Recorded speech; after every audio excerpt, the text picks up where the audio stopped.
लोग गाली का बुझलो सुना कहाँ जाते बारू ये स्टेज के खाली ठुमका लगावा ना तभी लोग गाली बाबे भोरल समिया ना कोनो चली ना बहाना जाई साटा के पैसा कटाई। अंकल अंकल अरे ई कौन बोला तड़े? अंकल हम अपना मम्मी के पीठ से बोला तनी अंकल। सफर वदनाई नहीं खे अभी हमार दोसर समय नु चलता। सुनिए लाउन सर जी ढेर ना नचाइए पेटावा में बेटावा बा का? ए अंकल छोड़ देना मम्मी के। बेटावा में बेटावा बा बहरिया जाई लागत होई चोट जनी हम के कोदाई पेटावा में बेटावा बा बहरिया जाई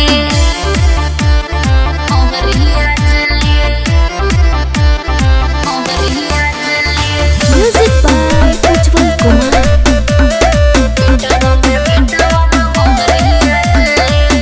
के रात के बात बा बर्दास कर अरे पैसा ले ले बारू नाचो जनी बकवास कर लागत वे छन छन पियसिया के मुहवा झुराइए गइल बा हम के खिया दी खाना की बबू खाइए गइल बा मालो बारू तू त बेस्ट नहीं करे दे हम रेस्ट ना त लोग उठ के चल जाई। ओ अंकल सर दर्द से फट रहा है अब मत कुदाइए। अरे तोरा माई के सोई दी का पैसा नहीं ले ले बड़ी चुपचाप रह तो। सुनिए लाउन सर जी ढेर ना नचाइए पेटावा में बेटावा बा पेटावा में बेटावा बा बहरिया जाई लागत होई चोट जनी हम के कोदाई पेटावा में बेटावा बा बहरिया जाई बहरिया जाई बहरिया जाई पेटावा में बेटावा बा बेटावा बा बहरिया जाई लहई गमछा बांधल कमर में हिलावत रह